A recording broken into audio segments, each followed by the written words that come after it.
Welcome to WNL Sports Weekly. I'm Jeremy Franklin. This week we'll speak with women's tennis coach Erin Ness, men's golfer Mark Sowinski, and men's lacrosse captain Joe LaSala. But first, a quick look back at the weekend in Washington and Lee athletics. Women's track and field placed second at the ODAC Outdoor Championship meet here in Lexington, while the men's team came in third. In ODAC quarterfinal action, men's tennis knocked off Hampton-Sydney, while the women defeated Guilford as both teams advanced to the semifinals.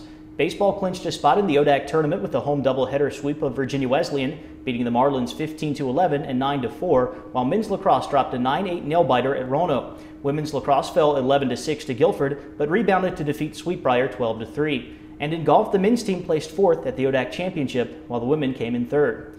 With me now is women's tennis coach Erin Ness. Erin, welcome to the show. Thank you for having me.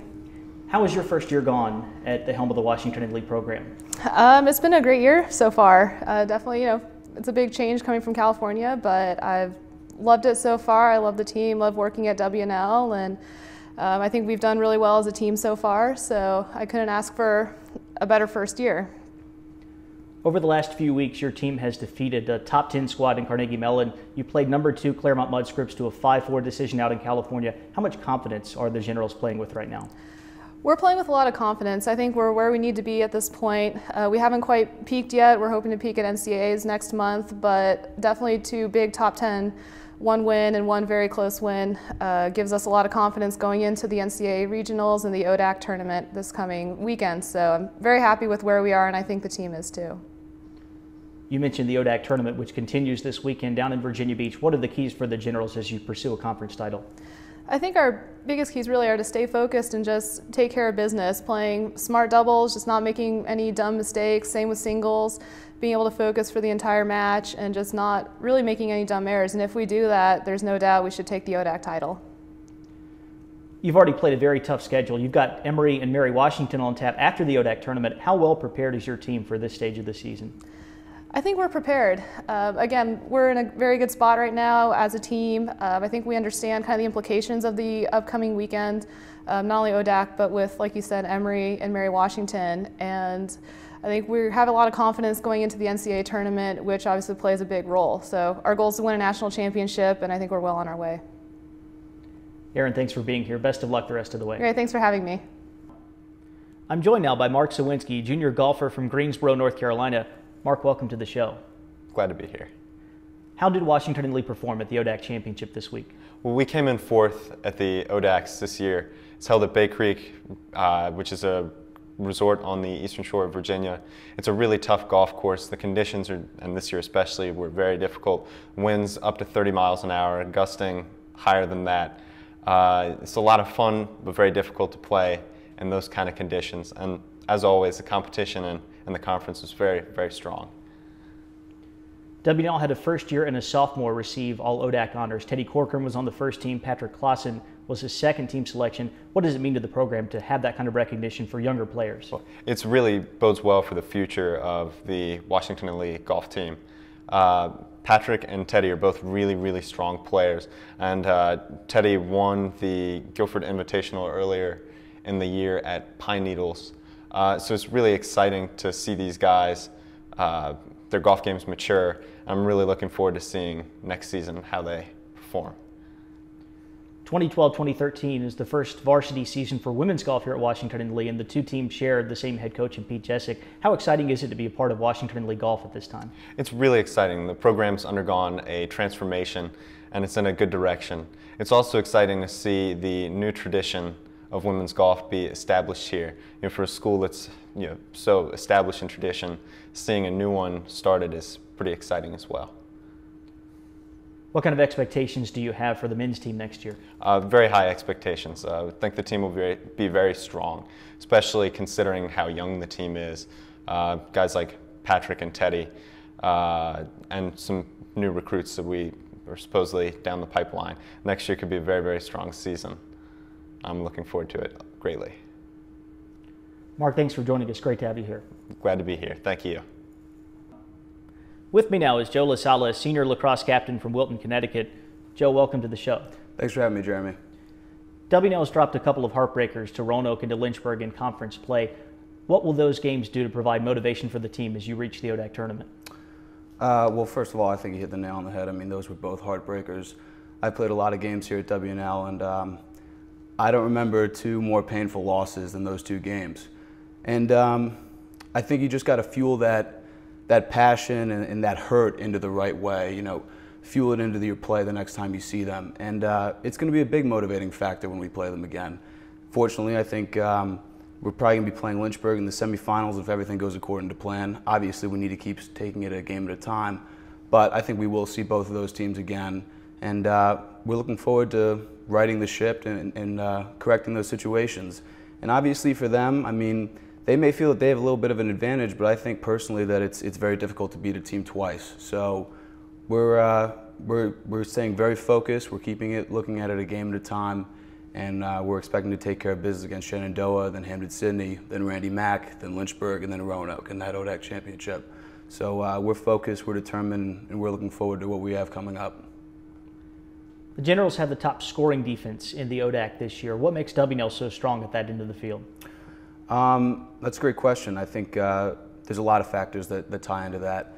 One is the coaching. We always have great defensive coaches, and Coach McCabe knows exactly what he's doing. He always has great defensive schemes for each game and puts his players in positions to make big-time plays. Secondly, I think you just got to look at the personnel that we have out there. I think you got to start with the goalie. I mean, Warren Berenis is, in my opinion, probably the best goalie in the ODAC and maybe even in the South, possibly the country. He just makes these stops, you know, 2 or 3, 4 a game that just shouldn't be made. And to have that as a defense, it really is a luxury, and we love playing with him. The kid's an animal. He's a gamer. It's great playing with him. He's a great communicator. But then also with close defense, we have a lot of really experienced guys. We have Andrew Fussaball, who's a senior, who's having, I think, the best season of his career here at WNL.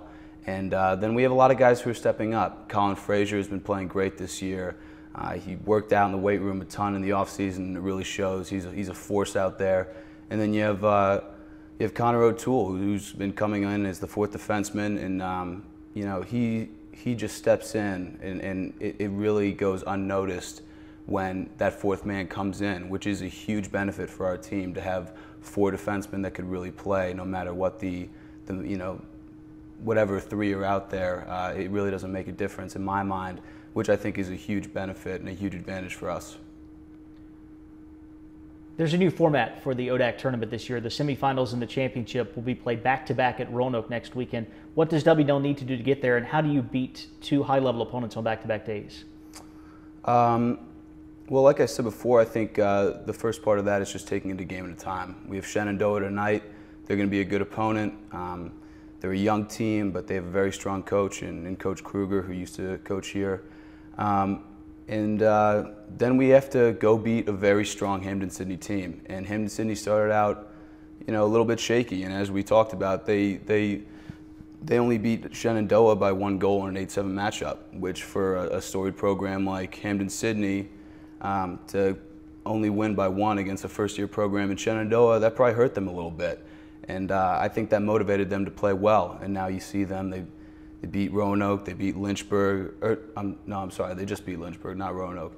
But, I mean, they really turned their season around, and they're gaining a lot of momentum, and we need to come out swinging against them, and we need to have a signature win for this season. And I think it's going to take a win like that to get us ready to go into the ODACs. And like you said, the ODAC semifinals and the finals are now back-to-back. And I think that actually gives us a huge advantage because we have 6 midfielders that could run when really a lot of other teams only have 3 or 4 that they feel confident in. And we have 6, and personally I'd say maybe even more like 8 midfielders that we feel very confident in being out there and playing some solid minutes. So I think that we need to keep running, keep hustling, keep making sure that we stay conditioned and in good shape. And from there, you just got to stay determined and focused. And we got to strengthen our resolve. And when we get into those big-time situations like we have with Lynchburg and Roanoke, when it's in the 4th quarter and we have a lead, we need to find it within ourselves to bury those teams and to put them away. You know, if you got somebody in the coffin, you got to nail it shut. Can't let them come out, and that's what we did against Lynchburg and a little bit against Roanoke as well. But I think that that's going to change in the ODAC semifinals and the finals. What would a conference title and an NCAA berth mean to you and your fellow seniors? that's what we came here for. You know, that's why you come to play at WNL. And my senior year, that's exactly what they did. They won the ODAC championship in really kind of an epic fashion. I think, if I recall, Roanoke was #1 in the country at that point. For them to beat them and to go to the NCAA tournament after that, I mean, that's a special feeling. And our senior class and everybody on this team has been deprived of that feeling thus far. And we really want to correct that, because that's why we came to this school. We wanted to be competitive. We want to win ODAC championships, and really we want to win NCAA championships. And we think that we have the talent and the ability to do that this year. Now it's just putting the pieces of the puzzle together and making that happen. But it would mean the world to us, and honestly, if I leave and if we leave as seniors after 4 years here without an ODAC championship, that would be a tough pill to swallow. So we're doing everything we can to make sure that that does not happen. Joe, thanks for joining us. Best of luck the rest of the year. Thank you very much. Thanks for having me. For WNL Sports Weekly, I'm Jeremy Franklin. Thanks for watching.